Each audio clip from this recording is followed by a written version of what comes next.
شهر رمضان الذي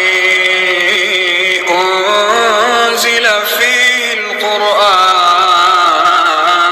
السلام علیکم ناظرین، امید ہے کہ آپ خیریت سے ہوں گے۔ اللہ رب العالمین ہم سب کو اپنے حفظ و امان میں رکھے۔ جیسا کہ اللہ رب العالمین کی توفیق و رحمت سے آج رمضان المبارک کا دوسرا روزہ ہے، تو رمضان سیریز کا جو دوسرا سیشن ہے قرآن پاک کی ترجمہ اور تفسیر کے حوالہ سے، آج دوسرا روزہ ہے، تو اسی حوالے سے دوسرے پارہ کی پہلی آیت کا ترجمہ اور تفسیر ہم بیان کریں گے۔ اس آیت سمیت جو دو رکوع ہیں اس میں اللہ رب العالمین تحویل قبلہ کا ذکر کر رہے ہیں۔ یہ دو رکوع تحویل قبلہ کے مضمون پر ہیں کہ جب مسلمانوں کا قبلہ بیت المقدس ہوا کرتا تھا، تو جب اس کو تبدیل کرنے کا حکم ہوا، تبدیل کرنے کی وحی آئی،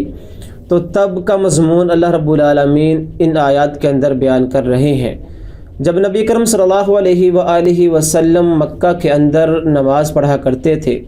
جب پہلا قبلہ بیت المقدس یروشلم ہوا کرتا تھا، تو نبی کرم صلی اللہ علیہ وآلہ وسلم جب نماز پڑھا کرتے تو وہ ایسے کھڑا ہوا کرتے تھے کہ آپ کا رخ کعبہ کی طرف بھی ہوتا اور بیت المقدس کی طرف بھی ہوتا۔ چونکہ خانہ کعبہ جو ہے وہ چوڑائی کے اندر ہے، انسان جس سائیڈ پر بھی کھڑا ہو، جس کونے پر بھی کھڑا ہو، وہ بیت اللہ کی طرف ہی اس کا منہ ہوتا ہے اور قبلہ ہوتا ہے۔ تو آپ صلی اللہ علیہ وآلہ وسلم کو یہ بات پسند تھی کہ اللہ رب العالمین ہمارا قبلہ بیت اللہ الحرام بنا دے۔ نبی کرم صلی اللہ علیہ وآلہ وسلم کے دل میں یہ آس تھی، یہ تمنا تھی۔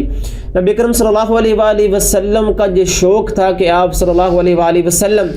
جب نماز پڑھا کرتے تو آپ بیت اللہ الحرام کے اس سائیڈ پر کھڑے ہوتے کہ آپ کا رخ بیت اللہ کی طرف بھی ہوتا اور بیت المقدس کی طرف بھی ہوتا جو پہلا قبلہ تھا۔ تو نبی کرم صلی اللہ علیہ وآلہ وسلم کو بیت اللہ سے بہت محبت تھی، بہت مودت تھی۔ اسی لیے جب نبی کرم صلی اللہ علیہ وآلہ وسلم کو مکہ والوں نے پریشان کیا، ان کو تکلیفیں دی، ان کو دکھ تکلیف دیے اور مکہ چھوڑنے پر آپ صلی اللہ علیہ وآلہ وسلم کو مجبور کیا، تو آپ صلی اللہ علیہ وآلہ وسلم نے مکہ چھوڑتے ہوئے بیت اللہ الحرام کو مخاطب ہو کر کہا، اے بیت اللہ، مجھے تجھ سے محبت تو بہت ہے لیکن تیرے شہر کے لوگ مجھے یہاں رہنے نہیں دیتے۔ تو آپ صلی اللہ علیہ وآلہ وسلم کو بیت اللہ سے بے پناہ محبت تھی اور ہر مسلمان کو ہوتی ہے اور ہونی بھی چاہیے۔ تو جب نبی کرم صلی اللہ علیہ وآلہ وسلم ہجرت کر کے مدینہ میں تشریف لے کر گئے، تو مدینہ چونکہ بیت اللہ الحرام اور بیت المقدس جس کو یروشلم بھی کہا جاتا ہے اس کے سینٹر میں ہے، اس کے درمیان میں ہے۔ تو جب آپ صلی اللہ علیہ وآلہ وسلم مدینہ میں گئے تو اس وقت یہ صورتحال بن چکی تھی، سچویشن بن گئی کہ اگر آپ بیت اللہ کی طرف منہ کرتے تو پیٹھ بیت المقدس کی طرف ہوتی، اگر آپ منہ بیت المقدس کی طرف کرتے تو پیٹھ کعبہ کی طرف ہوتی۔ تو نبی کریم صلی اللہ علیہ وآلہ وسلم نے اللہ رب العالمین کے حکم سے 16 ماہ تک مدینہ منورہ میں بیت المقدس کی طرف منہ کر کر نماز کو پڑھا۔ آپ نے اپنی نمازوں کو، آپ نے اپنا قبلہ اپنی نمازوں کے اندر بیت اللہ الحرام کی بجائے بیت المقدس کو مدینہ کے اندر بنایا۔ تو جب 16 ماہ کے بعد نبی کریم صلی اللہ علیہ وآلہ وسلم کو نماز کے اندر قبلہ چینج کرنے کا حکم ہوا، تو اس بارے میں یہ آیات ہیں، اس بارے میں جو اس وقت کے لوگ تھے وہ لوگوں کو ایک تو یہ بہت، جو یہود و نصارہ تھے ان کو ایک یہ بہت بات ان کے دل میں تھی کہ چلو یہ نیا دین تو لے کر آیا ہے نبی، یہ نئی باتیں تو کرتا ہے لیکن اس کا قبلہ تو وہی ہے جہاں ہم عبادت کرتے ہیں، اس کا قبلہ تو وہی ہے جو قبلہ ہمارا ہے۔ لیکن اس کے بعد جب قبلہ چینج ہوا، جب قبلہ تبدیل ہوا، تب لوگوں کا ریاکشن، لوگوں کا جو سچویشن تھی، لوگوں کا جو صورتحال تھی وہ بہت عجیب ہو چکی تھی۔ یہود و نصارہ کے ساتھ ساتھ جو مسلمان تھے ان کے دل میں بھی یہ باتیں تھیں کہ ہمیں، کچھ لوگوں کو اسلام قبول کیے 10 برس ہو چکے تھے، کچھ کو 2 برس، کہیں کو 5 برس ہو چکے تھے۔ تو مسلمانوں کے ذہن میں بھی یہ بات تھی کہ جو ہم نے پہلے نمازیں پڑھی ہیں، تو چونکہ اب قبلہ اصل اگر بیت اللہ الحرام تھا، اگر اصل قبلہ بیت اللہ الحرام ہے، تو جو ہم نے بیت المقدس کی طرف رخ کر کر نمازیں پڑھی ہیں تو ان نمازوں کا کیا ہوگا؟ تو چونکہ نبی کریم صلی اللہ علیہ وآلہ وسلم نے مسلمانوں کی تربیت ایسی کر دی تھی، مکہ کے اندر ہی مسلمانوں کی تربیت ایسی کی تھی، اور جو ساتھ مکہ سے مسلمان ہجرت کر کر نبی کریم صلی اللہ علیہ وآلہ وسلم کے پاس ساتھ آئے، ان کی تربیت ایسی ہو چکی تھی کہ جب وہ آیات نازل ہوئی قبلہ چینج ہونے کی تو تب مسلمانوں نے کوئی بھی اختلاف نہیں کیا۔ تو یہ آیات یہود و نصارہ کے بارے میں ہے۔ وہ کیا ہے؟ سیقول السفہاء، سیا ان قریب، قولو وہ کہیں گے، سفہاء کون کہیں گے؟ بے وقوف لوگ۔ سیقول السفہاء ان قریب بے وقوف لوگ آپ سے کہیں گے۔ سفہاء جمع ہے سفیہ کی۔ بے وقوف انسان کب بنتا ہے؟ بے وقوف کسے کہتے ہیں؟ بے وقوف انسان بنتا ہے اپنی کم علمی کی وجہ سے، اپنی کم عقلی کی وجہ سے۔ کم عقلی اور کم علمی جنم دیتی ہے حماقت کو، اور حماقت جنم دیتی ہے غلط رویوں کو۔ انسان اپنے رویوں سے بے وقوف بنتا ہے، اپنے رویوں سے جاہل بنتا ہے، اور اپنے رویوں سے ہی ایک عقل مند اور ایک دانا انسان بنتا ہے۔ جب انسان غلط رویے اختیار کرتا ہے، جب انسان غلط چیزوں کو اختیار کرتا ہے تو وہ انسان بے وقوف بن جاتا ہے۔ اور اگر وہی انسان اچھائی سے کام لے، دانائی سے کام لے، عقل مندی سے کام لے، تو وہی انسان بے وقوف سے بہت زیادہ عقل والا بن جاتا ہے۔ احمق اور بے وقوف شخص کی علامتیں کیا ہوتی ہیں؟ سب سے بڑی جو علامت ہے بے وقوف شخص کی اور بے وقوف انسان کی، وہ یہ ہے کہ وہ بلا وجہ اعتراض کرتا ہے،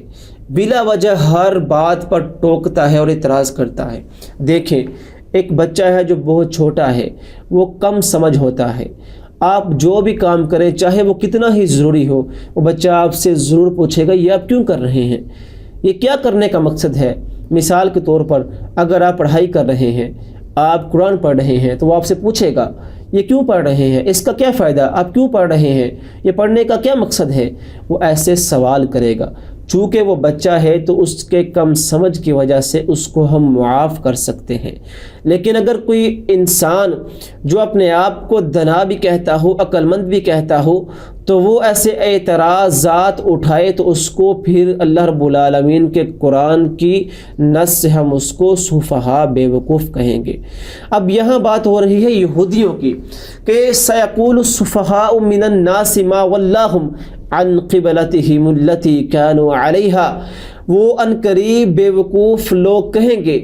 کہ آپ کو کیا ہو گیا کہ آپ اس قبلے سے کیوں ہٹ گئے،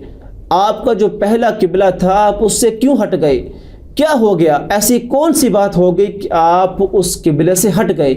دیکھیں، یہ یہود و نصارہ نے اعتراض اٹھایا، انہوں نے اعتراض کیا کہ آپ نے وہ یروشلم چھوڑ کر، بیت المقدس چھوڑ کر اب بیت اللہ الحرام کو اپنا قبلہ کیوں بنایا۔ انہوں نے اعتراض کیا، انہوں نے یہ فضول اعتراض کیا، اس لیے قرآن پاک میں اللہ رب العالمین نے انہیں سفہاء کہہ کر پکارا ہے، انہیں بے وقوف کہہ کر پکارا ہے۔ آگے اللہ رب العالمین نے بہت اچھی بات کہی اور اس بات کی وضاحت کر دی، قل للہ المشرق والمغرب، اے نبی انہیں کہہ دیجئے مشرق بھی اور مغرب بھی اس رب کی ذات کا ہے، چاہے مشرق ہو چاہے مغرب ہو، چاہے شمال ہو چاہے جنوب ہو، وہ جہاں چاہے گا اپنے بندوں کا قبلہ بنائے گا، یہ ساری سمتیں اس رب کی ہیں۔ چاہے مشرق ہو چاہے مغرب ہو، چاہے مسلمان بیت اللہ الحرام کی طرف منہ کر کر نماز پڑھے، چاہے مسلمان بیت المقدس کی طرف منہ کر کر نماز پڑھے، چاہے بیت اللہ الحرام کو قبلہ بنائے اور چاہے بیت المقدس کو اپنا قبلہ بنائے، یہ سارے قبلے اور یہ ساری جگہیں اللہ رب العالمین کی ہیں۔ اللہ رب العالمین جہاں چاہے گا وہ مسلمانوں کا قبلہ بنائے گا، کسی انسان کو بھی اس پر کوئی اعتراض نہیں ہونا چاہیے۔ اس پر اللہ رب العالمین نے وضاحت کر دی کہ جو لوگ یہ سفہاء، یہ بے وقوف لوگ اعتراض کرتے ہیں کہ آپ کو کیا ہوا، آپ نے اپنا قبلہ کیوں چینج کیا، تو ان کو آپ یہ کہہ دیجئے کہ یہ سارے قبلے، یہ سارے مشرق اور مغرب اور شمال اور جنوب، یہ تمام کی تمام جو سمتیں ہیں یہ اللہ رب العالمین کی ہیں۔ آگے اللہ رب العالمین نے فرمایا یہدی من یشاء الی صراط مستقیم، وہ رب کی ذات جسے چاہتا ہے اسے سیدھے راستے کی طرف ہدایت دے دیتا ہے۔ وہ رب جسے چاہتا ہے، وہ رب جسے چن لیتا ہے، وہ رب جسے پسند کر لیتا ہے اسے سیدھے راستے پر، مستقیم پر، صراط مستقیم پر چلا دیتا ہے، اسے سیدھے راستے کی طرف ہدایت دے دیتا ہے، اسے سیدھے راستہ دکھا دیتا ہے، اسے صحیح اور غلط کی پہچان کروا دیتا ہے، اسے یہ بتلا دیتا ہے کہ یہ صحیح ہے اور یہ غلط ہے، یہ صحیح دین ہے، یہ غلط دین ہے، یہ صحیح راستہ ہے، یہ صراط مستقیم ہے۔ اللہ جس کو پسند کر لیتا ہے اللہ رب العالمین اس کو صراط مستقیم کا راستہ دکھا دیتے ہیں، اور اللہ رب العالمین نے مسلمانوں کو ہدایت والے راستے پر چلا دیا ہے۔ اللہ رب العالمین نے مسلمانوں کو ہدایت کے لیے چن لیا ہے، اللہ رب العالمین نے مسلمانوں کو مستقیم والے راستے پر چن لیا ہے، صراط مستقیم پر چلنے والا اللہ رب العالمین نے مسلمانوں کو بنا دیا ہے۔ تو یہاں جو یہودی اعتراض کرتے تھے کہ آپ نے اپنا قبلہ کیوں چینج کیا، تو یہاں اللہ رب العالمین نے ایک جواب تو یہ دیا کہ یہ لوگ بے وقوف ہیں، ان کا اعتراض کسی قسم کا بھی ناقابل برداشت ہے، کسی قسم کا یہ ان کا جو اعتراض ہے یہ قابل قبول نہیں ہو سکتا، کیونکہ یہ لوگ ہی بے وقوف ہیں۔ دوسری بات اللہ رب العالمین نے یہ کنفرم کر دی، یہ مہر لگا دی کہ جو یہ لوگ اعتراض کرتے ہیں یہ کریں، کیونکہ مشرق ہو یا مغرب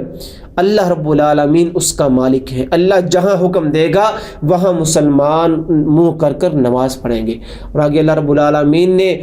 بے وقوفوں کی بھی وضاحت کر دی کہ اللہ رب العالمین جسے پسند کرتا ہے، جسے چاہتا ہے اسے صراط مستقیم پر لگا دیتا ہے۔ تو یہ تھی مختصر سی تعریف دوسرے پارے کی پہلی آیت کی۔ اللہ رب العالمین ہم سب کو قرآن کو سمجھ کر پڑھنے کی توفیق عطا فرمائے، اور اس کو پڑھ کر، اس کو سمجھ کر اس پر عمل کرنے کی توفیق عطا فرمائے، اور اللہ رب العالمین اس رمضان کے بنسبت ہمارے جو گناہ ہیں ان کو معاف فرمائے، اور ہمیں اس رمضان سے مکمل فائدہ اٹھا کر اپنے رب کو راضی کر کر اس رمضان کو غنیمت جان کر جنت کا مہمان بنائے۔ وآخر دعوانا ان الحمد للہ رب العالمین۔